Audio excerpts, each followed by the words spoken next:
எங்களுடைய கலை கலாச்சாரங்களை வளர்க்கின்ற நிகழ்வுகளாக கலை நிகழ்வுகள், பேச்சு, நடனம் போன்ற நிகழ்வுகள் தினமும் மாலை 7 மணி அளவில் ஆலயத்தினுடைய முன் மண்டபத்திலே இடம்பெற்று கொண்டிருக்கிறது. தொடர்ச்சியாக இன்றைய தினமும் இந்நிகழ்வுகள் பரிமாண சபையினால் ஒழுங்குபடுத்தப்பட்டு நடைபெற்று கொண்டிருக்கின்றது. அந்த வகையிலே இன்றைய 4ஆம் திருவிழாவினுடைய நிகழ்வாக மூலாயூர் திரு பிரணவன் அவர்களுடைய ஆன்மீக சொற்பொழிவு நிகழ்வு தற்பொழுது இடம்பெற இருக்கின்றது.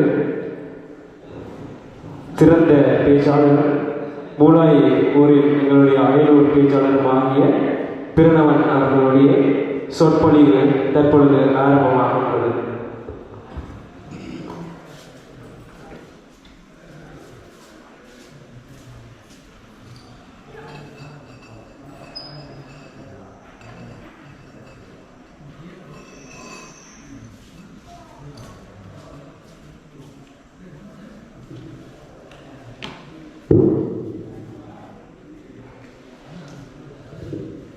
அங்கும் நிறைந்து எல்லாமாகி இருக்கின்ற சர்வோத்தமனாகிய பொன்னாடி ஸ்ரீ வரதராஜ பெருமாளின் திருக்கமல பாதங்களை மனதில் இருத்திக் கொண்டு முப்பொழுதும் எம்பிரானின் திருமேனி தீண்டுகின்ற அந்தன பெருமக்களே, ஆலய தர்ம பரிபாலன சபையினரே, இன்றைய உற்சவத்தினுடைய உபயக்காரர்களே, அன்பான பக்தர்களே, உங்கள் அனைவருக்கும் அடியேனின் இந்நேர வணக்கங்கள்.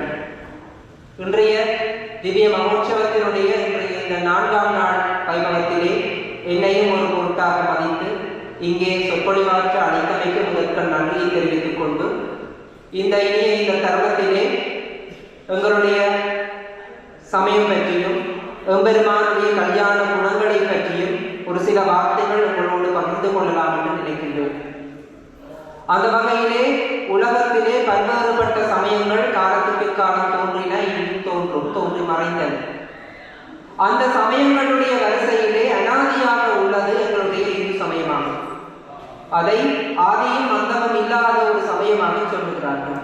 எவரால் எங்கே எப்பொழுது இந்த தருணத்திலே யாருக்காக தோற்றுவிக்கப்பட்டது என்று இன்று வரை உறுதிபூர்வமாக ஒரு ஆதாரங்களும் எங்களுடைய சமயத்திற்கு கிட்டவில்லை. இந்தியாவிலே சிந்து நதி பாய்கின்ற பிரதேசத்திலே தற்காலத்திலே இருக்கிற வழிபாட்டு முறைகள் நிலவியமை சான்றாதாரங்களாக கண்டெடுக்கப்பட்டிருக்கின்றன. ஆகவே அந்த சிந்து நதியிலே இருந்து இந்து என்ற சொல் கிடைத்து அந்த சிந்து நதிக்கரையோர நாகரிகத்திலே மக்கள் பின்பற்றிய அந்த வாழ்வியல் நெறியாக இந்து சமயம் என்று சொன்னார்கள். அது சிந்து நதியிலே மட்டும்தான் இருந்ததா, சிந்து நதிக்கரை நாகரிகத்திலே மட்டும்தான் இந்த இந்து சமயம் இருந்ததா என்று சொன்னால் இல்லை. இன்று உலகத்திலே பல்வேறுபட்ட இடங்களிலே அகழ்வாராய்ச்சிகள் மேற்கொள்ளுகின்ற போது அங்கே எங்களுடைய சமயத்தின் சான்றாதார சின்னங்கள் கிடைக்கின்றன. அதுபோல உலக சமயங்களுடைய வழிபாட்டு முறைகளை பார்த்தோம் என்று சொன்னால் எங்களுடைய சமயத்திலே இருந்து எடுத்துக்கொள்ளப்பட்டவையாகத்தான் காணப்படுகின்றன. அதனால் தான் எங்களுடைய சமயத்தை உலக சமயங்கள் யாவிற்குமே தாய் சமயமாக கொள்ளுகிறார்கள். ஒரு சமயம் அது எப்படி வந்தது என்று சொன்னால் சமைத்தல் என்கின்றது. நாங்கள் ஒரு சமையல் செயற்பாட்டிற்கு விதவிதமான பதார்த்தங்களை, காய்கறிகளை, சுவை சரக்குகளை ஒன்று சேர்த்து நல்ல ஒரு உணவை சமைத்துக் கொள்வோம். அதுபோலத்தான் சிதறி இருக்கின்ற மனங்களை, ஒவ்வொரு மனமும் ஒவ்வொரு விதமாக இருக்கு, அதை எல்லாவற்றையும் ஒன்றாக சேர்த்து பக்குவப்படுத்தி பரிபூரணமான ஒரு வெளியீட்டை கொடுப்பதனாலே அதை நாங்கள் சமயம் என்று சொல்லுகிறோம். இப்படிப்பட்ட இந்த இந்து சமயத்திற்கு இன்னொரு மரபியர் இருக்கின்றது. இலங்கையை பொறுத்தவரையிலே அந்த சொற்பிரயோகம் பயன்படுத்துவது குறைவு. இந்தியாவிலே அதை வைத்துத்தான் பெரும் அரசியலே நடக்கின்றது. சனாதனம். இப்ப பாஜகவுக்கும் திராவிட கழகங்களுக்கும் இந்த சொல்ல வச்சுதான் சண்டையே நடக்கும். சரி, நாங்கள் அதை விடுவோம், எங்களுடைய நாட்டை வைத்துக் கொண்டு பார்ப்போம். சனாதனம் என்று சொன்னால் அழிவற்றது என்று பொருள். சனாதனம் என்று சொன்னால் பழமை, தனம் என்று சொன்னால் புதுமை. ஆகவே பழமைக்கு பழமையாக, புதுமைக்கு புதுமையாக இருக்கின்ற சமயம் எங்களுடைய சமயம். இப்ப டார்வின் என்ற கூர்ப்பு கொள்ளை உங்களுக்கு தெரிஞ்சிருக்கும். அவர் சொல்லுறார், தக்கன பிழைக்கும், அதாவது காலத்துக்கு ஏற்ற மாதிரி அழிவடைந்துவிடும். எதெல்லாம் காலத்துக்கு ஏற்ற மாதிரி மாற்றுவோ அதுதான் நிலைத்திருக்கும். அதுபோலதான் நம்மளுடைய சமயமும் பழமைக்கு பழமையாக புதுமைக்கு புதுமையாக காணப்படுகிறது, அழிவற்றது. அதனாலே அதை சனாதன தர்மம் என்கிறார்கள். திருவாசகத்திலே கூட சொல்லுகிறார் மாணிக்கவாசக பெருமான், இறைவனை முன்னை பழம்பொருட்கும் முன்னை பழம்பொருளே என்னை புதுமைக்கும் பேர்த்துவம் பெற்றேன். அதாவது பழமைக்கு பழமையாக புதுமைக்கு புதுமையாக நீயே இருக்கிறாய். நீயும் இருந்து கொண்டு உன்னாலே வழிநடத்தப்படுகின்ற இந்த சமயமும் காணப்படுகிறது. அதனாலே அது அழிவற்றது, ஆதியும் அந்தமும் இல்லாதது ஒன்று உங்களுடைய சமயம். எங்களுடைய இந்த சமயமானது இலங்கை, இந்தியா முதலான மேலத்தேச நாடுகளில் இருந்து தற்காலத்திலே மேலத்தேசங்கள் வரை பரவி இருக்கிறது. அதில் குறிப்பாக எங்களுடைய இலங்கை நாட்டிலே இந்து சமயம் என்பது ஒரு தனித்துவமான விடயம். குறிப்பாக ஈழத்தை திருமூல நாயனார் சொல்கிறார் சிவபூமி. அவர் இந்தியாவை சேர்ந்த ஒருவர். இந்தியாவிலே அநேக கோடி சிவஸ்தலங்கள் இருக்கின்றன, வைஷ்ணவ தலங்கள் இருக்கின்றன, வழிபாட்டு முறைகள் இருக்கின்றன. ஆனால் இலங்கையில் அவர் சிவபூமி என்கிறார். இங்கே பார்த்தீர்கள் சொன்னால் சைவ வைஷ்ணவ வேதம் என்பது எங்களுடைய நாட்டிலே இல்லை. இந்தியாவிலே சிவன் தனியாக வைஷ்ணவத்தை பொருளாக பார்ப்பார்கள். அதை இந்து சமயத்தினுடைய அகப்பிரிவுகளாக சொல்லுகிறார்கள். ஷண்மதங்கள், அதாவது ஆதிசங்கராச்சாரியார் அதை மீள ஸ்தாபித்திருக்கிறார். ஷண்மதங்கள், அதாவது எங்களுடைய இந்து சமயத்திலே 6 முற்பிரிவுகள் காணப்படுகின்றன என்று சொல்லுகிறார். இது ஏனைய மதங்களிலே இருக்கின்றன. கிறிஸ்தவத்திலே ஆர்சி, நொன்னார்சி, நாட்சத்திரம், சுவிசேஷம் அப்படின்னு இருக்குது. பௌத்தத்திலே மகாஜானம் அப்படின்லாம் இருக்குது. இஸ்லாமியத்திலே சில சொற்களை நாங்கள் பயன்படுத்த முடியாது, அப்படியான சொற்பிரயோகங்களோடு இஸ்லாமிய மத பிரிவுகள் இருக்கின்றன. அதுபோல எங்களுடைய இந்து சமயத்திலேயும் முற்பிரிவுகள் இருக்கின்றன.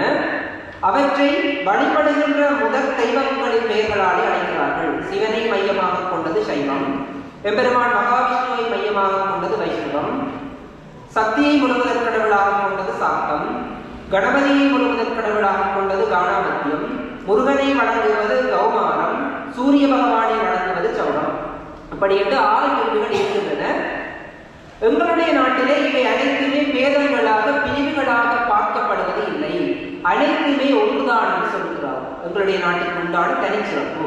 ஆதலால் தான் சிவனை குறிக்கின்ற அந்த திருநீற்றை இந்த ஆலயத்திலே வைத்திருக்கிறார்கள். பாரத நாட்டிலே வைஷ்ணவ திவ்ய தேசங்களிலே போனால் திருமண் தான் இருக்கும், விபூதி இருக்காது. அதுபோல இங்கே கூட கர்ப்பகிரகத்தின் மேலே இருக்கிற ஸ்தூபியிலே ஆரணர செல்வனாக தென்முக கடவுளாக தட்சிணாமூர்த்தி காணப்படுகின்றார். இவ்வாலயத்தினுடைய மகோற்சவ ஆரம்பத்திலே சிவனுடைய முதற் பிள்ளையாகிய கணபதி விஸ்வக்சேனர் என்ற பெயரிலே இந்த தரிசனம் கொடுத்தருகிறார். அதே போல எம்பெருமான் திருக்கல்யாணம் மூலம் காணும் போது அங்கே சென்று வருகிறார். ஆகவே சைவ வைஷ்ணவ பேதம் எல்லாம் நம்மளுடைய நாட்டிலே இல்லை, அனைத்துமே ஒன்று. யாதொரு தெய்வம் கண்டீர் அத்தெய்வமாகியங்கே மாதொரு பாகனா தருவாரே. பழந்தமிழிலே இளவு தமிழிலே சொல்வதென்றால் அரியும் சிவனும் ஒன்று, அறியாதவர் வாயிலே மண்ணு என்று சொல்கிறார்கள். அதாவது சிவபெருமானம் ஒன்றுதான், விஷ்ணுவும் ஒன்றுதான். அதை நாங்கள் எங்களுடைய சங்கர நாராயணர் என்ற வடிவத்திலே வழிபட்டுக் கொள்கிறோம். சிவன் பாதி விஷ்ணு பாதியாக சங்கர நாராயணர் என்று வழிபடுகின்றோம். இப்படிப்பட்ட இந்த எங்களுடைய சமயத்திலே ஐந்தொழில் தத்துவம் என்பது மிக முக்கியமானது. எங்களுடைய சமயத்தின் அனைத்து செயற்பாடுகளுமே ஒரு உள்ளார்ந்த நோக்கத்தை கொண்டிருக்கும். தத்துவ ரீதியாக அவை பல்வேறுபட்ட விடயங்களை எங்களுக்கு உணர்ந்து நிற்கும். அந்த வகையிலே இந்த ஐந்தொழில் தத்துவமானது ஆலயத்தினுடைய மகோற்சவ கிரியைகளிலே வெளிப்படுகிறது. குறிப்பாக இந்த ஆன்மாக்கள் தங்களுடைய பிறவி பயனை நீக்குதற் பொருட்டு இந்த உலகத்தை அடைந்திருக்கிறார்கள். அவர்கள் அனுபவித்துக் கொள்வதற்காக இறைவன் தனு, கரண, புவன, மோகங்களை படைத்தருகிறார். தனு என்று சொன்னால் இந்த உடல், கரணம் என்று சொன்னால் மனம், புத்தி, சித்தம், அகங்காரம் என்ற அந்த கரணங்கள் 4. புவனம் என்றால் இந்த உலகம், போகம் என்று சொன்னால் இந்த உலகத்திலே இருக்கின்ற இன்பப் பொருள்கள், போகப் பொருள்கள். இந்த தனுகரண புவன போகங்களை இறைவன் படைத்தல் என்கின்ற தொழிலின் மூலம் ஆற்றுகிறார். அதை சிருஷ்டி என்று சொல்லுவோம். அதை குறிப்பதுதான் ஆலயத்தினுடைய கொடியேற்றம். கொடியேற்றத்தின் மூலம் படைத்தல் தொழிலானது உணர்த்தப்படுகிறது. அங்கே பார்த்தீர்கள் என்று சொன்னால் கொடித்தம்பம் ஒரு மகா தத்துவத்தை உணர்த்துகிறது. நின்று நின்றிருக்கின்ற கொடிமரம், கொடித்தம்பம், துவஜஸ்தம்பம் என்று சொல்லுவோம். அந்த கொடித்தம்பம் இறைவனை குறிக்கின்றது, பதியை குறிக்கின்றது. அந்த இறைவனை சார்ந்து படர்ந்து நிற்பது அந்த கொடிச்சீலை. அந்த கொடிச்சீலையிலே பசு, அதாவது ஆன்மாக்களை அந்த கொடிச்சீலை குறித்து நிற்கின்றது. அந்த ஆன்மாக்களை பந்தித்து நிற்கின்ற மும்மலங்கள், அதாவது பாசம் என்பது அந்த தெற்பை கயிறு உணர்த்தி நிற்கின்றது. அதோடு இணைந்ததாக இறைவனுடைய அருட்சக்தியை குறிக்கும் முகமாக ஒரு மஞ்சள் கயிறு இருக்கும். அப்ப ஐந்தொழில் தத்துவம் எல்லாம் முடிஞ்சு கொடி இறக்க நாளில பார்த்தீங்க என்று சொன்னால், இறைவன் எங்களுடைய பாசங்களில் இருந்து எங்களை விடுவித்து அருளை மட்டும் வழங்குவார் என்பதை குறிக்கும் முகமாக அந்த கொடியை இறக்கும் போது அந்த தெற்பை கயிறு, பாசத்தை குறிக்கின்ற கயிறு அந்த பசுவோடு ஆன்மாவோடு வராது.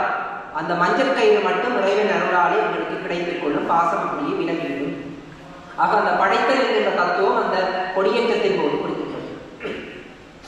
அதே போல காத்தல் என்கின்றது ஸ்திதி என்று சொல்லுவார்கள். காத்தல் தத்துவம் வாகன திருவிழாக்களால் உணர்த்தப்படுகின்றது. ஆன்மாக்களுடைய தேவைகளுக்கேற்ப, சந்தர்ப்பத்திற்கேற்ப இடம் பொருள் ஏவல் அறிந்து இறைவன் எம்மை நாடி இறைந்தோடி வருவார். ஒவ்வொரு விதமான அருட்கோலங்களிலே எம்மை நாடி வருவார். நாங்கள் ஒரு அடி எடுத்து இறைவன் முன் வைத்தால் அவன் பல அடிகள் இழைத்து எமக்காக இறங்கி வருவான். அதைத்தான் இந்த காத்தல் திருவிழா, வாகன திருவிழாக்கள் நடத்தியிருக்கின்றன. பல்வேறு விதமான கோலங்களை கொண்டு இறைவன் வருவார். இன்று கூட இறைவன் கஜவாரூட சேவையாக யானையிலே வந்தார். எப்படி கஜேந்திரன் என்கின்ற அந்த யானை ஆதிமூலமே என்று சொல்லி அழைத்த போது எப்படி இறைவன் ஓடி வந்தாரோ, அதுபோல நாங்களும் இறைவனை சரணாகதி அடையும் போது எம்மை நாடி ஓடி வருவார். அவர் வரும்போது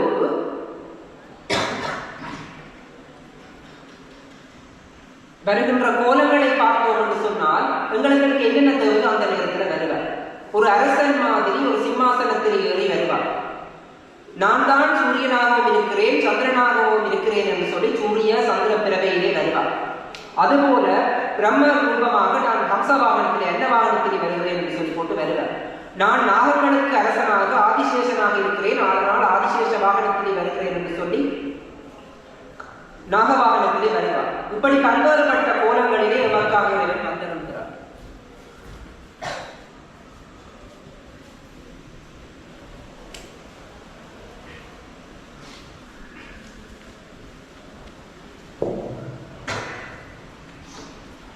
அடுத்ததாக இறைவனுடைய அழித்தல் தொழில்.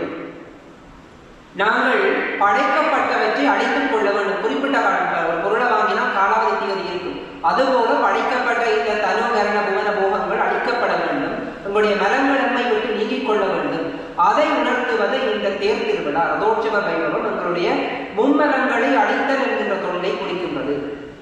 அதுபோல தீர்த்த திருவிழாக்களுக்கு அருள்கிறது. அதே போல் மௌன உற்சவம் மறைத்தலை உணர்த்துகின்றது.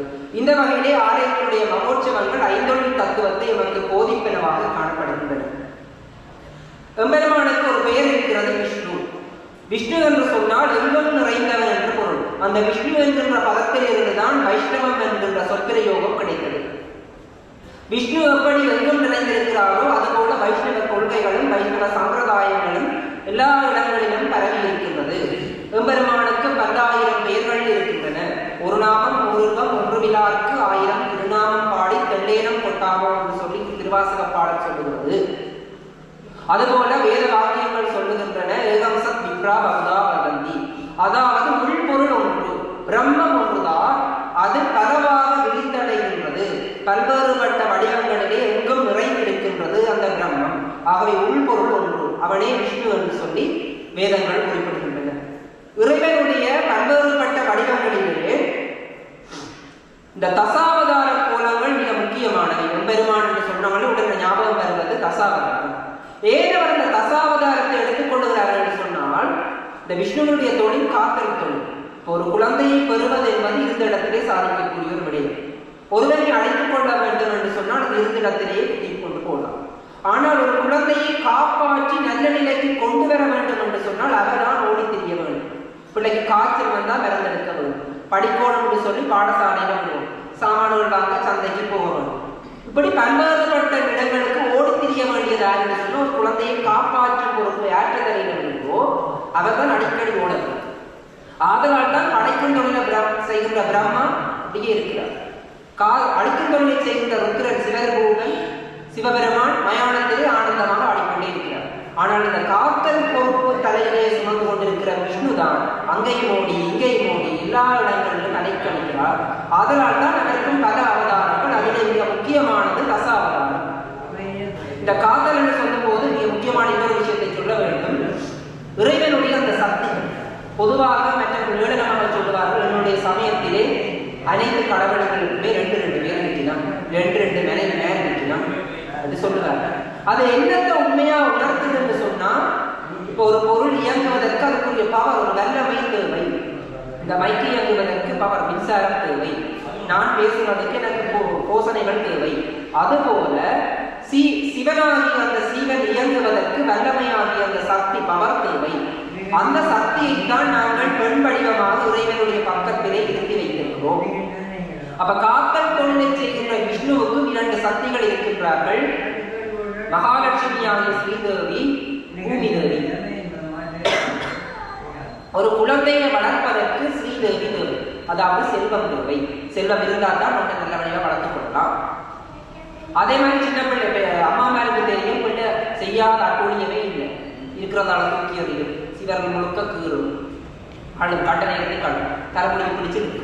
அப்ப அந்த குழந்தையை கட்டுப்படுத்தி வைப்பதற்கு பொறுமை தேவை. ஆதலால் பொறுமையின் சின்னமாக பூமாதேவியையும் இறைவன் வைத்திருக்கிறார். ஆக காத்தல் தொழிலை செய்யும் இறைவனுக்கு செல்வ வளமும் தேவை, பொறுமையின் தேவை என்பதைத்தான் அந்த சக்தியினுடைய தத்துவமானது குறிப்பிட்டுக் கொள்கிறது.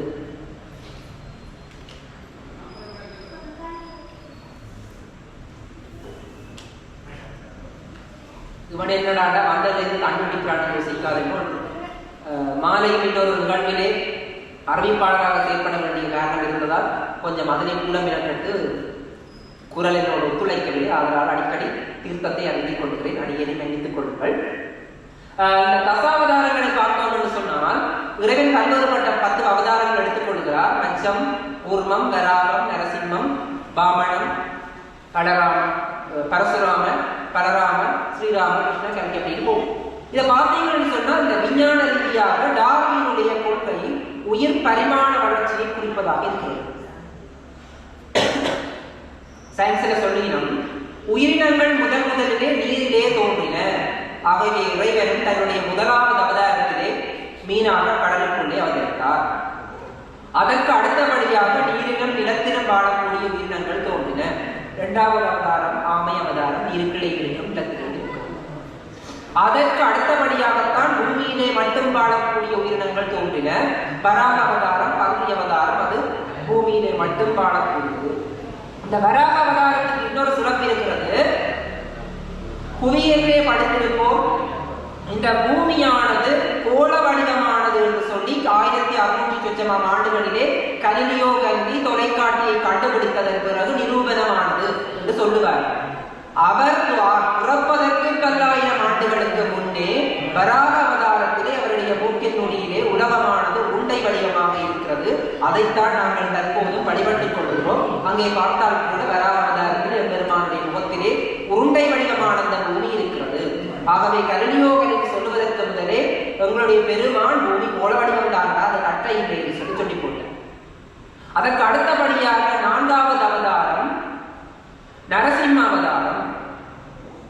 விலங்குகளுக்கு அடுத்தபடியாக மனித குலங்கள் தோன்றின. அந்த மனிதன் எப்படிப்பட்டவனாக இருந்தான் என்று சொன்னால் விலங்கு குணமுடையவனாக இருந்தான். ஆதலால் தான் நரசிங்க அவதாரத்திலேயும் இறைவன் மனித உருவமும் விலங்கு உருவமும் கலந்த ஒரு உருவமாக வந்தார். அதற்கு அடுத்தபடியாக வாமன அவதாரம் வளர்ச்சி குறைந்த மனிதனை குறிக்கும் முகமாக ஒரு குள்ள சிறுவனாக வாமன உருவமாக அவர் வந்தார். அதற்கு அடுத்து பரசுராம அவதாரம். பரசு என்று சொன்னால் கோடாலி. வேடுவ யுக மனிதனை குறிக்கும் முகமாக அந்த பரசுராம அவதாரம் இருக்கிறது விஞ்ஞான ரீதியாக பார்க்கும்போது.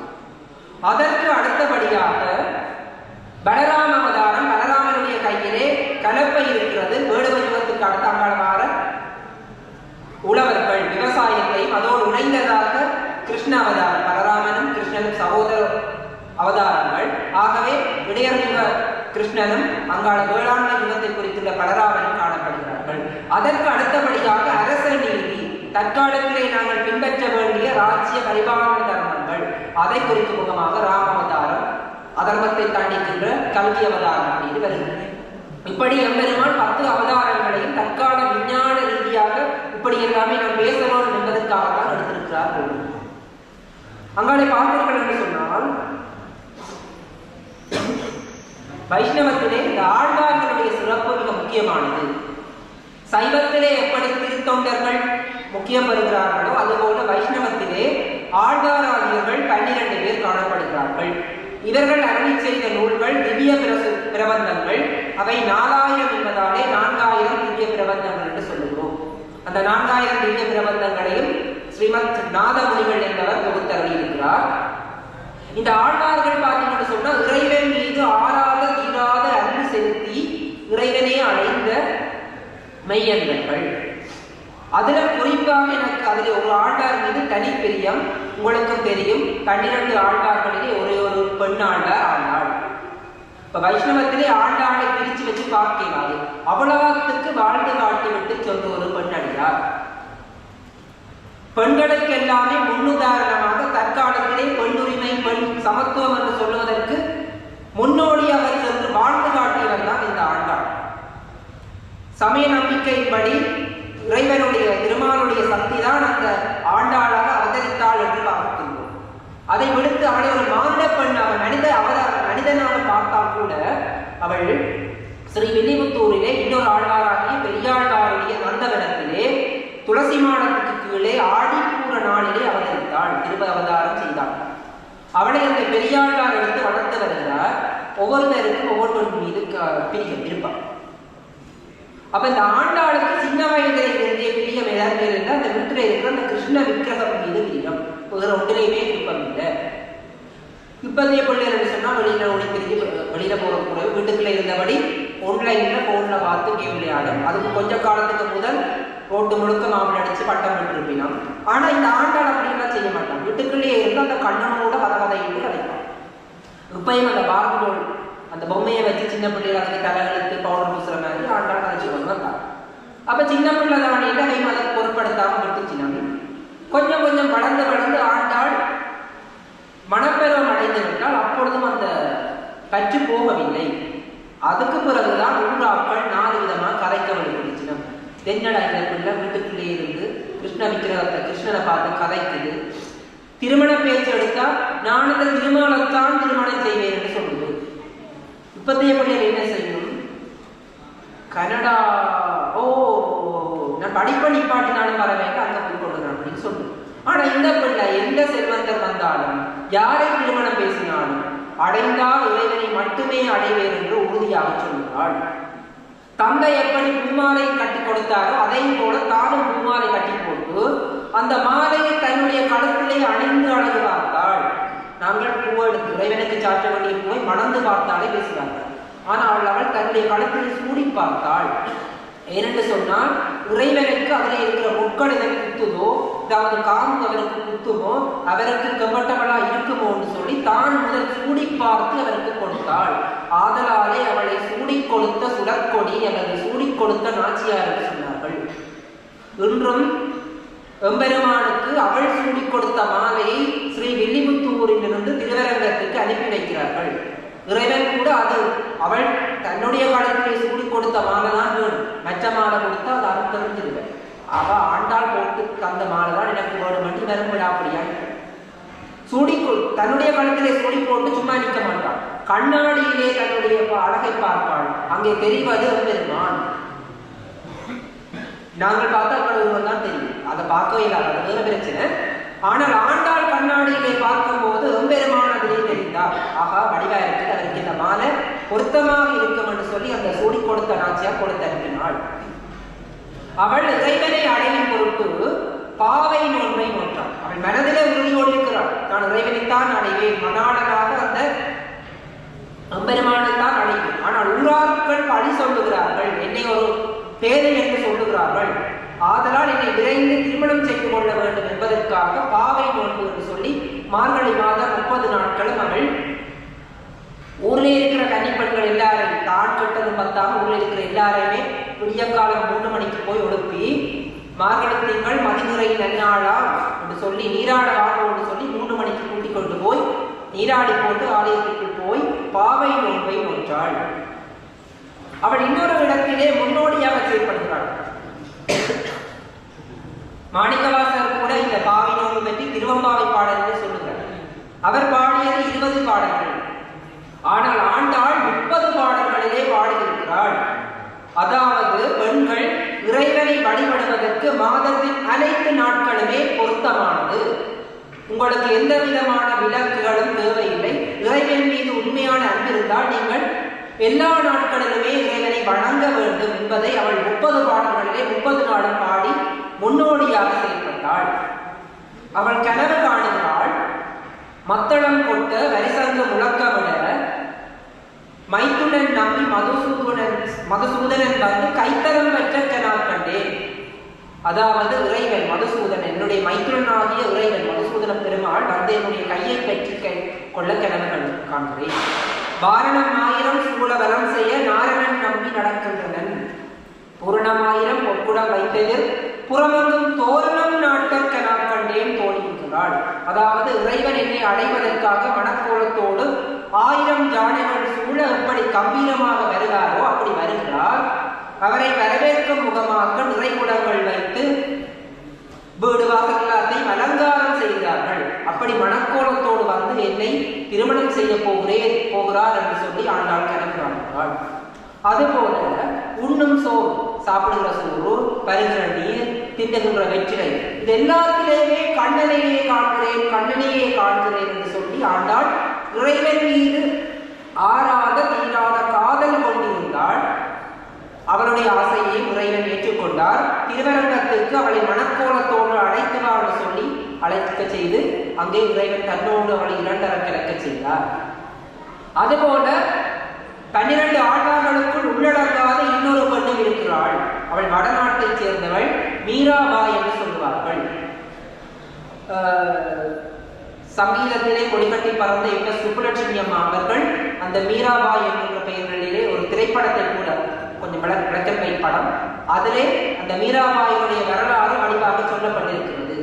அவளும் ஆண்டாளும் மாதிரி தான். ஆனால் ஒரு மன்னனுக்கு வாழ்க்கை மணமுடிக்கப்பட்ட பின்னும் அவரே தன்னுடைய கணவனாக இருக்காமல் உள்ளார்த்தமாக இறைவன் மீது அவரே தன்னுடைய உண்மையான கணவன் என்று சொல்லி இறைவனை இறுதியிலே அடைந்துள்ளோம்.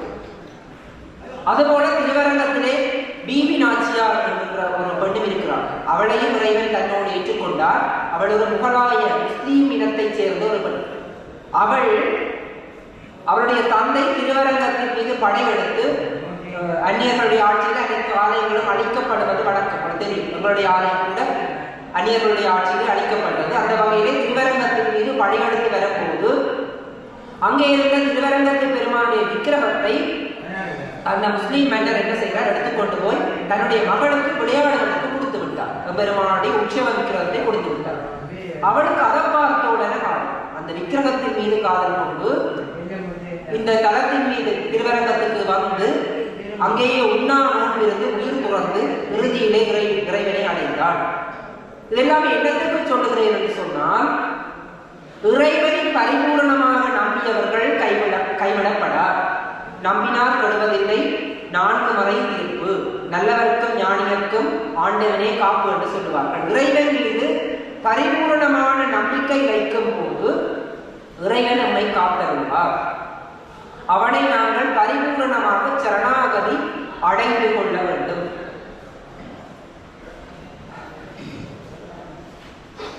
அதே போல இறைவனுடைய கிருஷ்ணாவதாரத்தில் பார்த்தீங்கன்னு சொன்னால் பல்வேறுபட்ட லீலைகளை இறைவன் புரிந்திருக்கிறார். அந்த இறைவன் சொல்லுகிறார், நல்லதும் நானே கெட்டதும் நானே. ருக்குவேதத்தில் ஒரு ஸ்லோகங்கள் வருகிறது. அதனுடைய தமிழாக்கம், நல்லவனாக இருக்கின்ற பரம்பொருளே உனக்கு வணக்கம், தீயவனாக இருக்கின்ற பரம்பொருளே உனக்கு வணக்கம், கள்ளர்களுக்கு தலைவனாக இருப்பவனே வணக்கம், நீதிவான்களுக்கு தலைவனாக இருப்பவனே வணக்கம். அதாவது நல்லதுமாக இருப்பவன் இறைவன், கெட்டதுமாக இருப்பவன் இறைவன். அது வைஷ்ணவத்துக்கு உண்டான தனிச்சிறப்பு. விஷ்ணு அடியார்களுக்கு அது ஒரு தனி சிறப்பு என்னவென்றால், எங்கை பார்க்குமிடமெங்கும் இறைவனை பார்க்கின்ற மனோபாவம் பகவானை வழிபடுபவர்களுக்கு இருக்கின்றது. ஆதலால் தான் இறைவனும் எப்படி ஒருவன் வாழ வேண்டும் என்பதற்காக, தந்தையினுடைய சொல்லை தாயினுடைய சொல்லை கேட்டு வளர வேண்டும் என்பதற்காக ராமாவதாரத்தை எடுத்திருக்கிறார். தாயினுடைய தந்தையினுடைய சொல்ல கேட்காம குடியாட்டமா களவெடுக்கக்கூடிய அந்த கிருஷ்ணாவதாரத்தை எடுத்திருக்கிறார். எல்லாமாக இருப்பவன் தான் தான் என்பதை அந்த இறைவன் எங்களுக்கு உணர்த்தியிருக்கின்றார். அதே போல இறைவன் நாங்கள் வேண்டுபவற்றை வேண்டும் அளவுக்கு கொடுப்பவன். அவனிடம் எதையும் கேட்கலாம், யாரும் எவ்வளவு கேட்டுக் கொள்ளலாம். நாங்கள் செய்த நல்வினை தீவினை பயன்களுக்கு ஏற்ப அவற்றை இறைவன் நமக்கு வழங்கிக் கொள்வார். இதில் பார்த்தீங்கன்னு சொன்னால் 2 பேர் இருக்கணும். துவார பாலகர்கள் என்று சொல்லுவார்கள். ஆலயத்தினுடைய காவலாளிகள் அப்படின்னு இப்ப செக்யூரிட்டி கார்டு இருக்கிற மாதிரி ஆலயத்தினுடைய துவார பாலகர்கள். வைஷ்ணவ ஆலயங்களிலே இருக்கின்ற துவார பாலகர்களுக்கு பெயர் ஜெயன், விஜயன். இங்கே இருப்பவர் ஜெயன், அங்காடு இருக்கிறவர் விஜயன். இவர்கள் யார் என்று சொன்னால் இறைவனுடைய திருப்பாற்கடலை வைகுண்டத்திலே காவலாளிகளாக இருப்பவர்கள். இவர்களுடைய அனுமதியின்றி யாருமே உள்ளே போக முடியாது. ஒரு நாள் பிரம்மாவினுடைய புதல்வர்கள் சனகாதியர் 4 முனிவர்கள், சனகர், சனந்தனர், சனாதனர், சனத்குமாரர் என்று சொல்லி பிரம்மாவனுடைய மானசீக புதல்வர்கள் 4 பேர் வைகுண்டத்திலே இருக்கின்ற பெருமானை அனந்த சயனனை பார்ப்பதற்காக செல்கிறார்கள். இவர்கள் இருவருமே தடுத்து விடுகிறார்கள். இறைவன் யோக நித்திரையிலே இருக்கிறார், நீங்கள் போக வேண்டாம் என்று சொல்லி. அப்ப அந்த பிரம்மாவினுடைய அந்த குமாரர்கள் சொல்லுகிறார்கள், எம்மை நீ தடுப்பதற்கு யார்? நாங்கள் போவோம். இறைவனுடைய அடியார்களை யாருமே தடுக்க முடியாது, எங்களுக்கு அனைத்து உரிமைகள் இருக்கிறது, நாங்கள் போவோம். போறதுக்கு முதல் எங்களை தடுத்த உனக்கு சாபம் அளிப்போம். இறைவனுடைய உண்மையான அடியவர்களை கூட உணர்ந்து கொள்ள முடியாத நீங்கள் இருக்கக்கூடிய இடம் இது இல்லை, நீங்கள் பூலோகத்திலே போய் பிறந்து விடுங்கள் என்று சொல்லி சாபம் கொடுத்து செல்லுகிறார்கள். இப்ப சாபம் கொடுப்பதுதான் நம்மளுடைய வேலை, விமோசனம் கொடுப்பது அந்த உத்தமனுடைய வேலை. பகவான் வருகிறார். அந்த ஜெயன் விஜயனுக்கு விமோசனம் அளிப்பதற்காக அவர் ஒரு கேள்வி கேட்கிறார். 10 பிறவிகள் எடுத்து நல்லவர்களாக வாழ்ந்து நீங்கள் என்னை அடைய வேண்டுமா? 3 பிறவிகளிலே என்னை பகைத்துக் கொண்டு என்னாலோ அல்லது என்னுடைய அம்சங்களினாலோ அழிக்கப்பட்டு அதன் பிறகு என்னை அடைய வேண்டுமான்னு சொல்லி. அப்ப இந்த ஜெயனும் விஜயனும் சொல்லிங்கன்னா 10 பிறவி எல்லாம் உங்களை பிரிஞ்சு இருக்கிறார்களா, கெட்டவராக இருந்தாலும் பரவாயில்லை, 3 பிறவியோடைய உங்களோட வந்து இருக்கணும் என்று சொல்லி போட்டு, நாங்கள் கெட்டவர்களாக இருந்தாலும் 3 டக்கண்டு உங்கள்கிட்ட வந்துடுவோம், ஆதலாலே தீய குணங்களை கொண்டவர்களாகவே பிறந்து விடுகிறோம் என்று சொல்லி போட்டு இந்த ஜெயனும் விஜயனும் பூலோகத்திலே 3 முறை அவதரிக்கிறார்கள். அதாவது முதலிலே ஜெயன் இரணியகசிபுவாகவும் அவருடைய தம்பியாக விஜயன் இரண்யாட்சனாகவும் அவதரித்து இறைவனாலே அழைக்கப்படுகிறார். குறிப்பாக நரசிம்ம அவதாரத்தின் மூலம் இரண்யகசிபுவும், இரண்யாட்சன் வராக அவதாரத்தின் மூலம் அழைக்கப்படுகிறார்.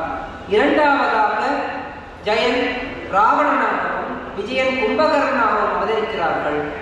இறைவனுடைய அம்சமான ராமனான் அந்த ராவணன், ஆதிசேஷனுடைய அம்சமாகிய அந்த லட்சுமணனால் அந்த கும்பகர்ணன் அளிக்கப்படுகிறார்கள். அடுத்து சிசுபாலன் என்கின்ற அவதாரம் எடுக்கிறார்கள். அங்கே விஷ்ணு கண்ணாவதாரத்தின் மூலம் சிசுபாலனையும் தர்மகிரணர் என்கின்றவனை விஷ்ணுவாக கண்ணவதாரத்திலேயே அழைத்துக் கொள்கிறார். இப்படி 3 விதமாக இறைவனால் அழிக்கப்படுகிறார்கள். தங்களுடைய தீய குணங்கள் இறைவனாலே அழிக்கப்பட்டு இறுதியிலே விமோசனம் அடைந்து திருப்பியும் ஆலயத்தினுடைய துவார பாலகர்களாக காட்சி அளிக்கிறார்கள். இதிலே தவறாக நினைத்துக் கொள்ளக்கூடாது, நாங்கள் தீயது செய்தாலும் இறைவனை அடைந்து கொள்ளலாம் என்று. இங்கே உணர்த்தப்பட வேண்டியது அவர்கள் ஏற்கனவே செய்த தவறுக்கான தண்டனையாகத்தான் அந்த தீய பிறவிகளை எடுத்தார்களே தவிர, நாங்கள் தீயதை கெட்டதை இவர்களை வழிகாட்டி போட்டினம், நாங்கள் கெட்டதை செய்தாலும் இறைவர்களை சேர்த்துக் கொள்வார் என்று அர்த்தப்படுத்தக்கூடாது. எங்களாலே அறியாத தவறுகளுக்கு மட்டுமே நன்றி போட்டு அறிந்து செய்கின்ற அனைத்து தவறுகளுக்குமே எப்பொழுதோ எங்கேயோ யாராலோ தண்டிக்கப்படுவோம், அல்லது அடுத்த பிறவியிலாவது அதை நாங்கள் அனுபவித்துக் கொள்ள நேரிடும். இதைத்தான் எங்களுடைய சமயமானது வலியுறுத்திக் கொள்ளுகிறது. அடுத்தபடியாக இறைவனை பார்த்தீர்கள் சொன்னால் அவன் 2-3 விஷயங்களிலே அதிகமாக விருப்பம் கொண்டவன். அதிலே ஒரு விஷயம் அவனையே முழுமையாக நம்புவது. இப்ப கிருஷ்ணாவதாரத்திலே கோபிகை பெண்கள் குளத்திலே குளித்துக் கொண்டிருக்கிறார்கள். கிருஷ்ணன் என்ன செய்கின்றான்? அவர்களுடைய ஆடைகளை கவர்ந்தெடுத்து விடுகின்றான். கவர்ந்தெடுத்து போட்டு அந்த ஆற்றங்கரைக்கு பக்கத்தில் இருக்கிற மரத்து கிளையில போய் இருக்கிறான். கிளையில போய் இருந்து கொண்டு காட்டுறான், உடுப்பு எல்லாத்தையும் எடுத்து போட்டார், அவளுக்கு என்ன செய்ய போகிறோம்னு தெரியும். இப்ப கோபிகை பெண்கள் தாதாண்டு இருக்கிறார்கள். தரமாட்டேன் என்று சொல்லுகிறான். நீங்கள் எப்பொழுது என்னை பூரணமாக நம்பி கையை தூக்கி கும்பிடுகிறீர்களோ அப்பொழுதுதான் அறிவேன். ஒன்றும் செய்கிறார்கள். அப்ப கோபிகை பெண்கள் அந்த குளத்திலே இருந்து அப்படியே இருகரத்தை குப்பி எழுப்புகிறார்கள். உடனே அவர்களுடைய உடலிலே ஆடையானது சென்றடைகிறது. அதுபோல மகாபாரதத்திலே பாஞ்சாலியினுடைய துகில் உரிக்கப்பட்ட சம்பவம் உங்களுக்கு தெரிந்திருக்கு. அங்கே கூட இறைவன் உடனே வரவில்லை. பாஞ்சாலி தன்னுடைய பலத்தை நம்பியபடி ஒரு கையாலே உச்சாதன் எடுக்கின்ற அந்த சேலையை பற்றி கொண்டு கத்துகின்றார். இறைவன் போகவே இல்லை. எப்பொழுது பரிபூர்ணமாக இறைவனை சரணாகதி அடைந்து தன்னுடைய கைகளை விடுவித்து சிரசின் மேல் குவித்து நீயே கதி, என்னுடைய மானத்தை காப்பாற்றினாலும் காப்பாற்றாம விட்டால் எல்லாம் நீதான் என்று சொல்லி கையை தூக்கினாலோ அப்பொழுதுதான் அவருடைய துகிலானது அப்படியே வளர்ந்து கொண்டு சென்றது. அதுபோல நாங்கள் இறை வழிபாட்டில் இன்னொரு விடயத்தை கவனித்துக் கொள்ள வேண்டும். மற்றவர்களுடைய அபிப்பிராயங்களை அல்லது மற்றவர்கள் என்ன நினைப்பார்கள் என்று எதையுமே கருத்தில் கொள்ளக்கூடாது. பகவானே சொல்லுகிறார், போற்றுவார் போற்றலும் தூற்றுவார் தூற்றலும் போகட்டும் கண்ணனுக்கே. புண்ணியம் இதுவென்று சொன்னால் அந்த புண்ணியம் கண்ணனுக்கே, பாவம் இதுவென்று சொன்னால் அந்த பாவமும் கண்ணனுக்கே. பகவத்கீதையிலே சொல்லுகிறார், கடமையை செய், பலனை எதிர்பாராதே. எந்த ஒரு காரியத்தை செய்யும் போதும் அதனால் எனக்கு என்ன கிடைக்கும், என்ன பிரதி உபகாரம் கிடைக்கும் என்று நெச்சு செய்யாதே. உன்னுடைய கடமையை நீ செய்து கொள். அதை சரியாக செய்தால் அதற்குரிய பலனை நானே உனக்கு தருவேன். எப்படி அரசாங்க உத்தியோகத்தர்கள் அப்படியே வேலை செய்யணும், அந்த மாதாந்த சம்பளத்தில் வந்தோன்னு எப்படி அக்கௌண்ட்டுக்கு சம்பளம் போடுதோ அதுபோல நீங்கள் உங்களுடைய காரியத்தை செய்து கொண்டே இருங்கள். அதற்கான பலனை நீங்கள் செய்த செயல்களுக்கு ஏற்ற மாதிரி நான் உங்களுக்கு தந்து கொள்வேன் என்று சொல்கிறார். அதுபோல இறை வழிபாட்டிலே பெருமானுக்கு மிகவும் பிடித்த இன்னொரு விடயம் எளிமை. அதாவது பகவத்கீதையை சொல்லுகிறார், நீங்கள் எனக்கு எதை அர்ப்பணிக்க வேண்டும் என்று சொன்னால் உங்களால் முடிந்த ஒரு பழத்தையோ அல்லது புஷ்பத்தையோ பூவையோ, அது ரெண்டுமே இல்லாட்டி தண்ணியையோ தரலாம். அது கூட இல்லாட்டி தண்ணி கூட பஞ்சம் என்று சொன்னா கொஞ்சம் என்ன நினைத்து மெய் உருகுவோ உங்களோட கண்ணில இருந்து கண்ணீர் தன்னை பாட்டுகிறது, அந்த தண்ணியை நான் எடுத்துக் கொள்கிறேன் என்று சொல்லி கீதையிலே சொல்லுகிறார். எங்களுடைய விவேகானந்தர் கூட சொல்லுகிறார், உள்ளக்கமரமணி உத்தமனார் வேண்டுவது வெள்ளை நிற மல்லிகையோ வேறென்ற மாமலரோ வள்ளல் அடிநிலைக்கு வாய்த்த மலரோ வெள்ளை நிற பூமல்ல வேறென்ற மலரமல்ல உள்ளக்கமரமணி உத்தமனார் வேண்டுவது. வெளி பகட்டுக்காக செய்கின்ற ஆடம்பரங்கள் இறைவனை சென்றடைவதில்லை. ஆத்மார்த்தமாக உள்ளார்ந்த அர்த்தத்தோடு உண்மையான பக்தியோடு செய்கின்ற அந்த சேவை தான் இறைவனை சென்றடைத்துக் கொண்டிருக்கிறது. அதுவே உண்மையான வழிபாடாக இறைவனை வழிபாட்டி இருக்கின்றார். அதுபோல இறைவனை நாங்கள் தனிய இறைவனுக்கு மட்டும் செய்யக்கூடாது சேவைகள். பசுதர்மம் என்று ஒன்று இருக்கிறோம். தர்மத்திலே 2 வகை. ஒன்று பதிதர்மம், பசுதர்மம். பதிதர்மம் என்பது இறைவனுக்கு செய்கின்ற வழிபாடுகள். அது மட்டுமல்ல, பசுதர்மம் அதாவது ஆன்மாக்களுக்கும் உயிர்களுக்கும் எம்மை சார்ந்து இருப்பவர்களுக்கும் நாங்கள் உதவி செய்து கொள்ள வேண்டும். அதையும் கட்டாயம் செய்ய வேண்டும். குறிப்பாக நம்முடைய சமயத்திலே 4 படிநிலைகள் காணப்படுகின்றன. பிரம்மச்சரியம், திருவக்கம், வனப்பிரஸ்தம், சன்னியாசம். அதாவது மாணவ நிலை, இல்லற நிலை, புறவுக்கு ஆயத்தமாகின்ற நிலை, புறவர நிலை. அதிலே தற்கால வழக்கிற்கு பொருத்தமானது முதல் 2 நிலைகள், அதாவது மாணவ நிலையில் இல்லற நிலை. அந்த இல்லறத்திலே திருமணம் முடித்து குடும்ப வாழ்க்கையை வாழ்பவர்களுக்கு சில பல கடமைகள் இருக்கின்றன. திருவள்ளுவர் சொல்லுகிறார், தென்குலத்தார் தெய்வம் இருந்து ஒக்கல் தான் ஒன்று ஆங்கு ஐங்குலத்தாறு ஒக்கல் தலை. தென்குலத்தார் என்றால் பித்ருக்கள், இறந்து போன மூதாதையர்கள், அவர்களுக்கு செய்ய வேண்டிய பிதிர்கர்மங்களை ஆற்றிக்கொள்ள வேண்டும். தெய்வம் இறைவனுக்கு செய்ய வேண்டிய யாக வழிபாடுகள், ஆலய மகோற்சவ கைதான உற்சவங்களின் போது உதவி செய்தல் முதலானவை. விருந்து தன்னுடைய இல்லத்திற்கு புதிதாக வந்திருக்கின்ற அந்த அதிதிகள் அவர்களுக்கு செய்ய வேண்டிய உபசாரங்கள். ஒக்கல் அதாவது தன்னை சார்ந்து இருக்கக்கூடிய பெற்றோர்கள், நோயாளிகள், உறவினர்கள் முதலானவர்களுக்கு செய்ய வேண்டிய கடமைகள். தான் உலகத்தை செய்து போட்டு நீ அப்படியே பட்டினியாக கிடந்து போகாத, உனக்கு செய்ய வேண்டியது நீ அனுபவிக்க வேண்டியது. ஆக அந்த தென்புலத்தார், தெய்வம், விருந்து, ஒக்கல், தான் என்று வாங்க ஐங்குணத்தார், இந்த 5 விடயங்களையும் நாங்கள் செய்து கொள்ள வேண்டும். அப்படி 5 மனிதமே சம முக்கியத்துவத்தோடு செய்தால்தான் இறைவனை அருள் செய்வார். நாங்கள் செய்ய வேண்டியவற்றை செய்யாது கடவுளை செய்து கொள்ளுவர். எக்ஸாம் பரீட்சைக்கு படிக்காமல் அந்தண்டு மட்டும் கற்பூரத்தை கொடுத்து குட்டி கும்பிட்டு போன இறைவன் வந்து பரீட்சை எழுத மாட்டார். ஆக என்ன செய்ய வேண்டும்? படித்துக் கொள்ள வேண்டும். அதே நேரம் இறைவன் எப்பொழுது எந்த விடையும் எனக்கு சொல்லித்தர வேண்டும், அந்த நேரத்திலே அதை சொல்லித் தருவார் என்ற நம்பிக்கையோடு கொள்ள வேண்டும்.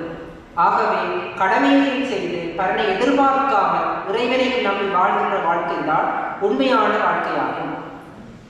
ஆன்மானாவில் சொல்கிறார், ஆன்மாக்களின் இறுதி இலட்சியம் முக்தி இன்பம். இந்த சரீரம் கிடைத்தது இறைவனை வணங்கி முக்தி இன்பம் வரும் பொருட்டேயா. ஆகவே இந்த கிடைத்தற்கரிதான இந்த மானிட பிறவி எந்த விதமான அங்க குறைபாடுகளும் இன்றி, அப்படி குறைபாடு இருந்தாலும் கண்ணாடி போன்ற இந்த வசதிகள் ஓடு இருக்கின்ற இந்த நவீன உலகத்திலே பிறந்திருக்கின்றோம்.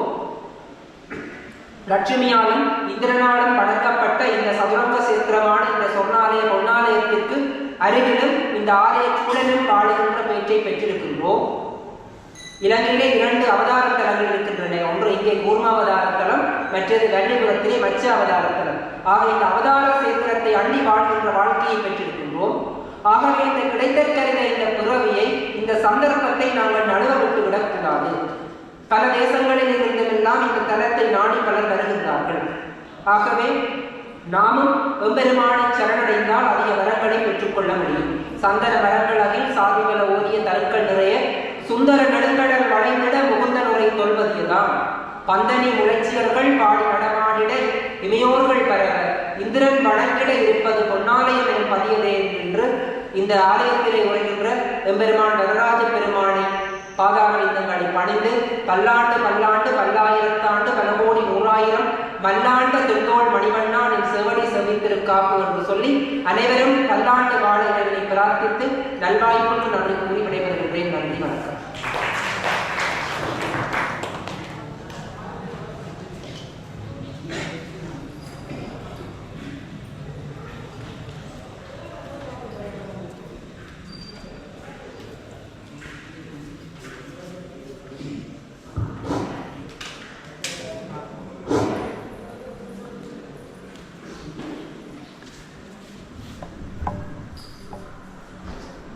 தன்னுடைய ஆன்மீக உரையிலே சிந்துவெளி நாகரிகத்தில் ஆரம்பித்து தொடர்ந்து இலங்கையில் காணப்படுகின்ற வைணவ சைவ சமய உறவுகளின் தொடர்புகள் ஊடாக தசாவதாரம், 12 ஆண்டார்கள், ஆண்டாள் கண்ண பரமாத்மாவை அடைந்த பக்தி ஊடான காதல் என்பவற்றையெல்லாம் தன்னுடைய பேச்சாற்றலாலும் எளிமையான மொழியடையாலும் உங்கள் முன்னிலையில் சிறிய வயதிலே சிறந்ததொரு ஆன்மீக சொற்பொழிவை ஆற்றி விடைபெற்று சென்றிருக்கின்ற திரு க. பிரணவன் அவர்களுக்கு பரிபாலன சபையினர் சார்பில் நன்றி தெரிவித்துக் கொண்டு தொடர்ந்து அவர்களுக்கான காலாட்சி வழங்கி கௌரவிக்கின்ற நிகழ்வு இடம்பெற இதனை சக்திதாச குருக்கள் ஐயா அவர்கள் காலாட்சியை வழங்கி கௌரவிப்பார். தொடர்ந்து இவர்களுக்கான சான்றிதழும்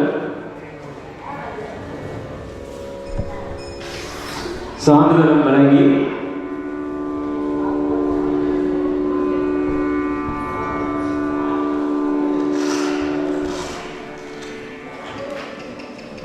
இவர்களுக்கான சான்றிதழ்